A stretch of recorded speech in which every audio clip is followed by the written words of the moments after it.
You start with a build. You start with that uphill climb to get your audience intrigued and excited. And the way that you do that is you start by speaking to what they care about. You think that you need to be perfect and you need to speak perfectly and you can't fumble your words and you have to be this polished robot human. And I just want to let you know, if you are doing work that is driving impact and you are framing it in a compelling way for your audience, they are not going to give a flying F if you fumble your words, you're a little bit nervous. Welcome to The Art of Speaking Up, a podcast that helps professional women access the limitless potential that lies within them. I'm your host, Jessica Guzik, and my mission is to help you find that spark inside you that has the power to transform your career in ways you may not have thought possible. I'm so excited that you're here. And now, on to the show.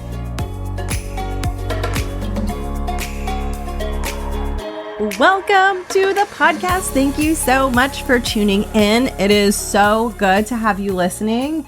If you're new here, welcome. I'm so glad you found the show. I'm Jess. I'm the host and creator of the Art of Speaking Up podcast.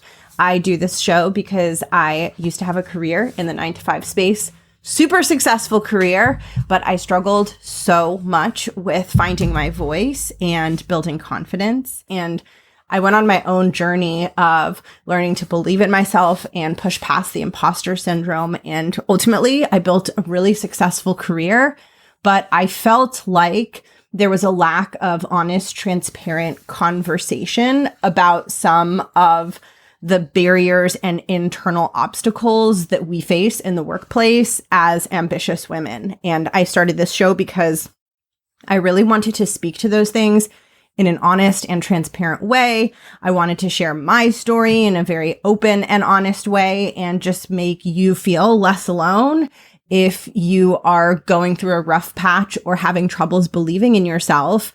And I wanted to also equip you with the tools you need to thrive and succeed in your corporate career. I feel so passionate about women elevating into leadership roles, becoming executives, becoming members of the C-suite of their company or in their industry. That is so important to me because when I was in my corporate career, that's the career path I wanted. I wanted to be growing rapidly. I wanted big leadership positions. And I felt like the advice that was out there for women to help them attain that it felt like it was like a time machine from I don't know what decade, maybe the 80s, or the 50s. I don't know. It felt like it came from a time machine from a decade that I was no longer living in. And it just wasn't speaking to me. And I wanted this show to be a show that really speaks to you if you're a woman who's ambitious and who wants to grow your belief in yourself. I want to give you the tools and the mindset work and everything you need to hardcore believe that you have everything that it takes within you to carve whatever damn career path you want to build for yourself. That's what we are doing here. And I am so excited to have you here. Today, I am talking about one of my favorite topics ever, which is how to be compelling and captivating to an executive audience when you speak. This skill truly can make the difference between you getting promoted at a normal rate versus you advancing really, really quickly and being on an accelerated career path. Because every time you speak to an executive or a group of executives, it's an opportunity for visibility. It's an opportunity for them to see you, to see your work, to see what you're made of. So the stronger, the crisper, the more compelling your communication to them is, the stronger reputation you build. And when you build a strong reputation with stakeholders who have a lot of influence within a company, it really helps you grow faster in your career. So it is so important that when you're speaking to executives and you're speaking to leaders and you have that exciting opportunity for visibility, that you are using it to impress them. And that is what I'm going to help you with in today's episode. Before I dive in, I want to thank you so freaking much for sharing this show. The Art of Speaking Up podcast has been growing and I don't really market it. I haven't bought ads for it or really done any big marketing pushes ever. And yet the show continues to spread and expand because of you and because you share it with people you know. So thank you so much for helping to spread the word. And if there is someone you can think of who would benefit from discovering this show and getting to dive into this long archive of episodes that I have, please share it with them. Tell them what you like about it, and let's continue to spread the word. And thank you so much to those of you who have already done that. So let's dive into the topic of today's episode, which is about how to be impressive and compelling and captivating to an executive audience. This is so important. I want you to get good at this. Listen to this episode more than once if you need to, because the more that this clicks into your mind, the more success you're going to create in your career. So what we're talking about today is something that is a huge part of my body of work. This is something that I dive more deeply into in my group program, the Art of Speaking Up Academy. And this is something that you can't skip if you want your communication to be effective. And that is making sure that you are sharing the information that you're sharing with your audience in a way that's compelling to them. And for me to explain this to you, the best way to explain this is via an analogy. And I have the perfect analogy for this today. It's the analogy of a roller coaster. So I want you to think about roller coasters. I love roller coasters so much. I think they're so fun. If you don't love roller coasters, you might not love this episode, but if you love roller coasters, you'll probably enjoy this. So I love roller coasters. I especially love roller coasters with really, really, really big drops. And one of my favorites is the Goliath roller coaster at Six Flags. I live in Los Angeles, and so there is the Six Flags nearby. And the Goliath roller coaster starts off with like a really, really, really steep drop right at the beginning. And if you're a roller coaster fan and you've been on many roller coasters, you probably know that a very common design for roller coasters is that it starts with the roller coaster cart climbing up, up, up, up, up, up. Like it's a slow climb at the very beginning. And then it gets to the top and it slowly like comes over the hump. And then all of a sudden you have the drop, and it's so exciting. Now, when we think about the design of a roller coaster, and particularly when we think about that experience of climbing up slowly and all the anticipation that builds before you get to the big drop, we can really begin to understand that there's probably a good amount of thought that goes into the design of a roller coaster, and particularly the order in which things happen on the roller coaster. And this is true not just of roller coasters, but really of any form of human entertainment. Whoever's creating the roller coaster or the movie or the show or whatever it is that you're experiencing is thinking about how to arrange it and set it up in a way that maximizes your enjoyment of the experience.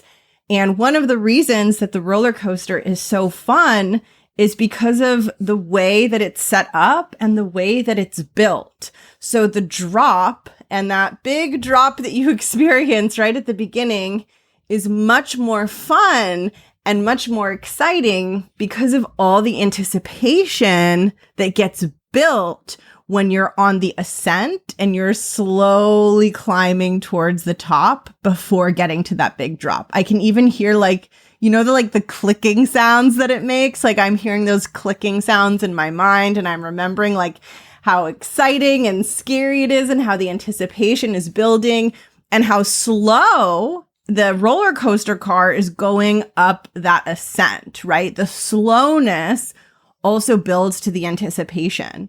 So it's not just the drop that's interesting. It's the fact that the drop is preceded by this moment of anticipation. And when I think about the roller coaster, I think about the entire experience of the roller coaster being in a strategic order where it's not just a random series of upside down loops and corkscrews and drops and climbs, but that it's actually arranged in a way so that the rider has a really exciting experience. So if the ascent and that slow climb didn't happen at the beginning, it would probably be a really different experience to ride the roller coaster, right? Like if it started just right away with a drop before you had time to build any anticipation, and then the ascent happened like in the middle of the roller coaster ride, it wouldn't quite be the same, right? It's the way that it's arranged, the way that it's set up really contributes to your enjoyment of the experience. And so what this brings us to is if you think about the components of a roller coaster, it's not just about the components themselves, but it's about how those components function to create the overall experience.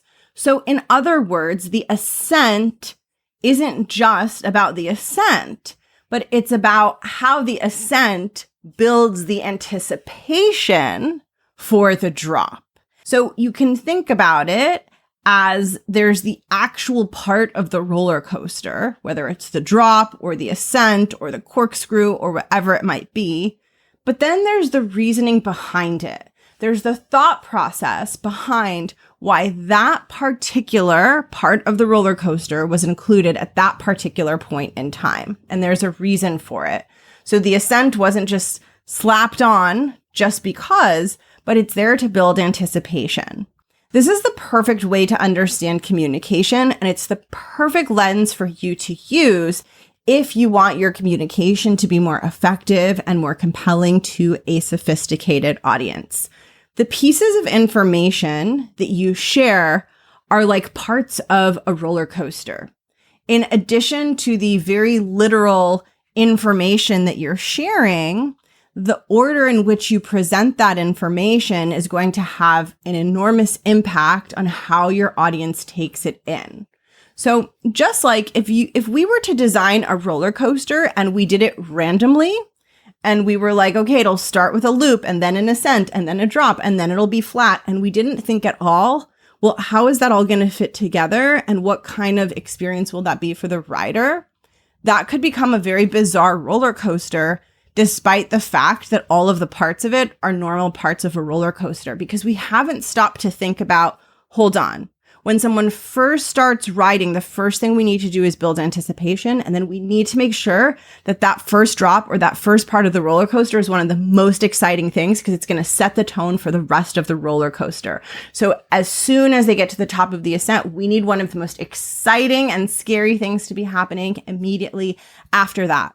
And then right after that happens, the riders are probably going to be so full of adrenaline that we can now move into something a little more moderate before building to the next big drop or the next big loop, right? We don't want to hit them with too many intense things at once, because then they won't be fully enjoyed, right? They'll still be mentally recovering from the thing that just happened a few milliseconds ago.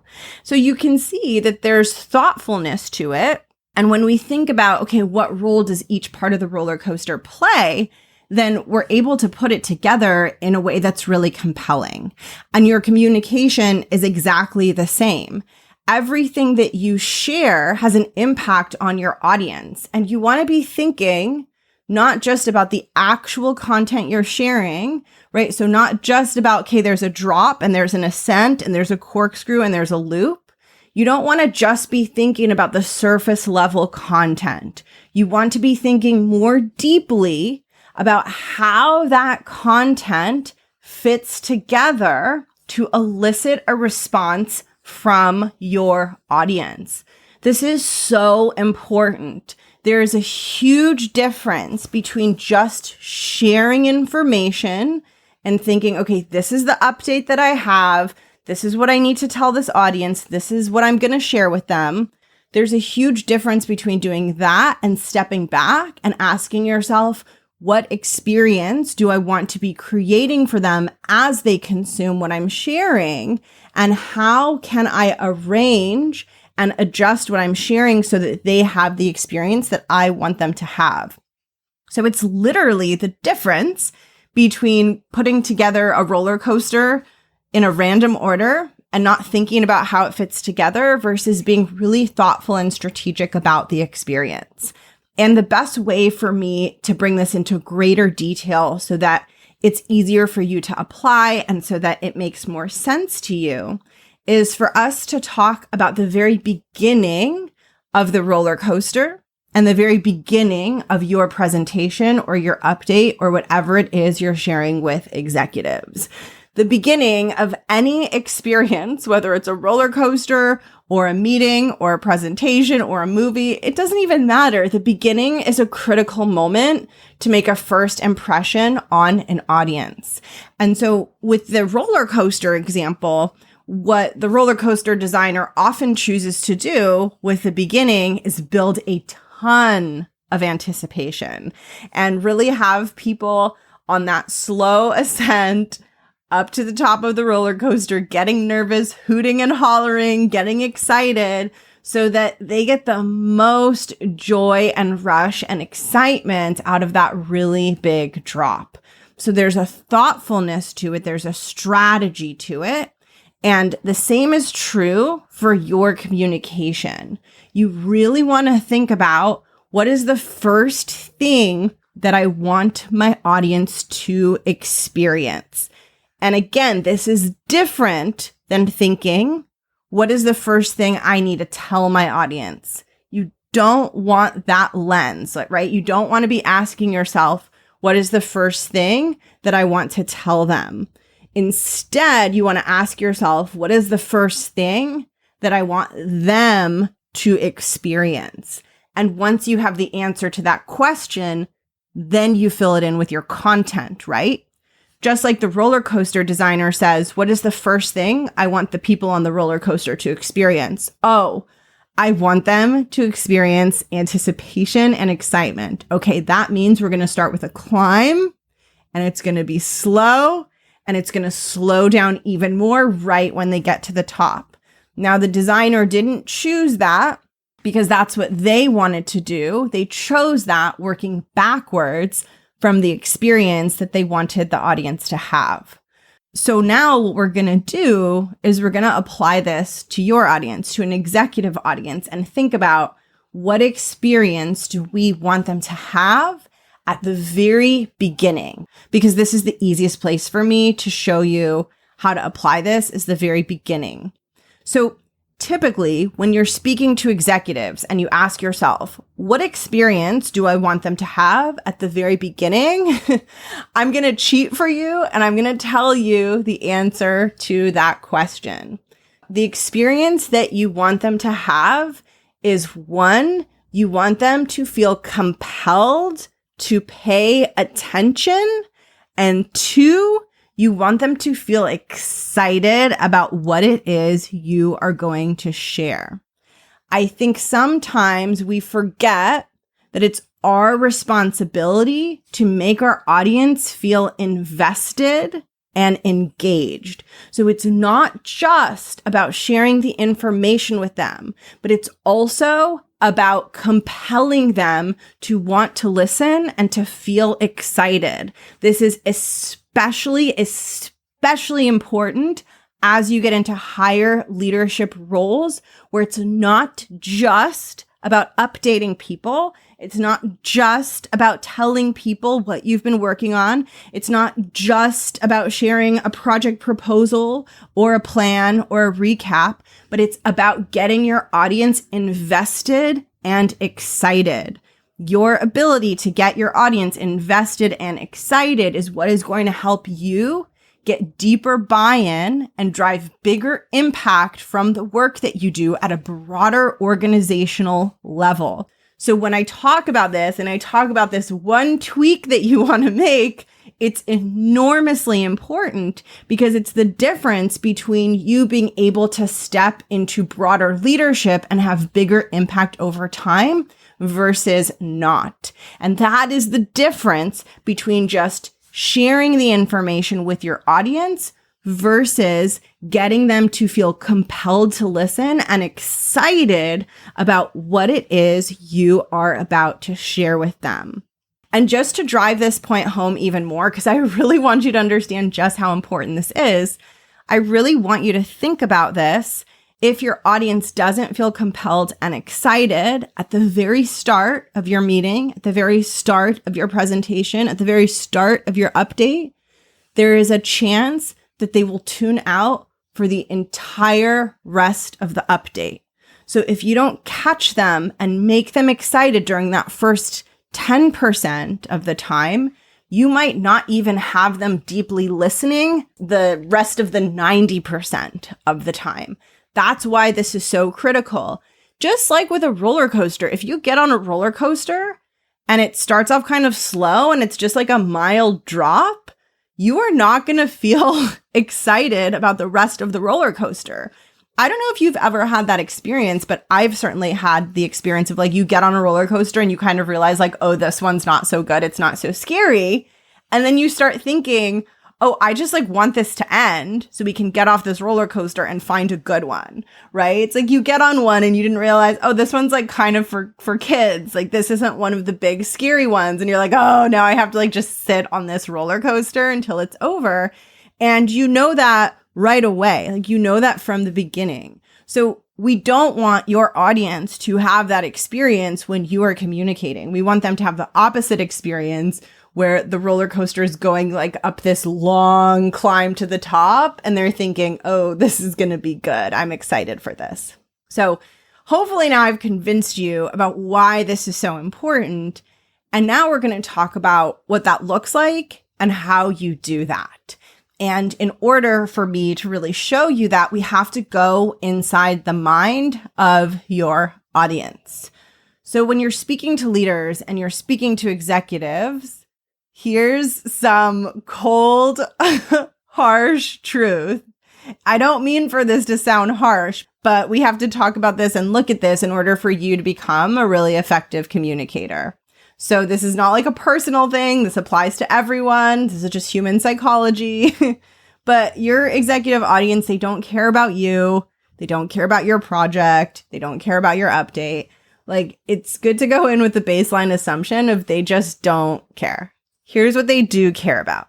They care about themselves. They care about their goals. They care about succeeding. They care about looking good for their boss. They care about making an impact. They care about hitting their KPIs, right? So I think you're noticing a trend here, a pattern, which is they care about themselves. They want to win. They want to be successful. It's nothing personal against you or against me or against whoever is speaking or presenting.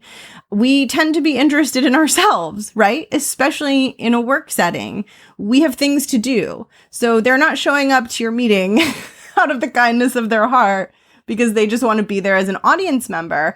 They're showing up because what you're doing is relevant to them. So we really need to think about the ways in which your work is relevant to them. Now, what an executive cares about at the heart of everything and the question that they're asking themselves all of the time is this going to help me? How is this going to help me, right? So if you think about captivating their attention right from the start, we want to very quickly answer the question that's on their mind. And the question that's on their mind is this going to help me? How is this going to help me? So you want to always frame up whatever it is you're going to share with your audience in a way that very clearly answers the question, how is this going to help me? So what this means is when you're preparing your update or your meeting agenda or your talking points or your presentation, and you're sharing it with a group of executives, what you want to make sure to do at the very beginning is to create their experience of climbing up the roller coaster. You want to make sure that as soon as you start speaking and as soon as they get on the roller coaster of your communication, the first thing they experience is anticipation and excitement for what is next. So the first thing they experience is that uphill climb, the clickety-clack, clickety-clack. Now, your guide map and roadmap to know how to do that is just to ask yourself, what do they care about? What results and what outcomes are most important to them? And you want to speak to those outcomes right from the start. So an executive in your audience has something that they care about. For example, if you work at a smaller company and you're sharing with the founder or the CEO of your company, what they care about is probably growth, right? It's probably growth, maintaining or growing revenue of some sort. There might be some other big initiatives, but that's pretty much where you're landing, right? If you're talking to someone who's the head of sales, they care about their sales numbers. If you're talking to someone who's head of operations, they care about effectiveness and probably managing costs and keeping processes as simple as possible. So you really want to think about, for your audience, what is it that they care about? And you have to ask yourself this question and you have to answer it. You cannot skip this step. You have to ask yourself, how does my update and the thing that I'm working on and the thing that I'm about to share with them, how does it help them with what they care about? So you have to completely get out of your world completely, and you have to find the connection between your work and what they care about. And there is always a connection. Sometimes it's very direct and obvious. Sometimes it's more of an indirect connection, but there's always a connection. The way that we know that there's a connection is if that executive is spending their valuable time sitting in a meeting, hearing your update and your words, then it means by definition that your update is relevant to them. If it was not relevant to them, then there's no reason for the update to be happening. So you want to step back and think, what is it they care about? And how do I frame this in a way that is going to build anticipation and excitement within them for them to listen and focus on what it is I'm about to share next? Now, the way that I used to do this when I was in corporate, my hack or my trick for doing this, which made this so easy, is I would just ask myself, why am I so excited for them? So a quality that I have, I think it's a quality that makes me really good as a podcaster, really good as a coach, is that it's very easy for me to get excited for other people. It's very easy for me to get excited about other people's success. That's just like a very natural state of mind for me to click into. And so I didn't even realize that I was doing this, but I would ask myself, why am I so excited for this audience member? Why am I so excited for these executives? Why am I so pumped to share what I'm about to share? And when I looked at why I was excited for them, it would shine a light on where my work was really plugging in to help them. And I would always lead with that. So let me share some examples to help you understand what this could look like.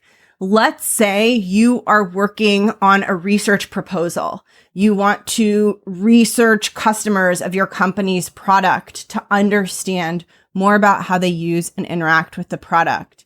You're presenting the proposal for this research to the founder. Then you're probably going to want to emphasize how this research is going to lead to future growth. And before you even mention the word research, I would lead with talking about growth. And I would say something like, I'm super excited about the prospect of growing our sales quarter after quarter. And so I wanted to walk you through a research project proposal that is going to help us drive future sales by better understanding how our customers interact with the product. Do you notice how I didn't even say research until I had already talked about the thing that my stakeholder cares most about, which is growth? Just like with the roller coaster, we're not getting to the exciting drop until we've built the anticipation on the climb up.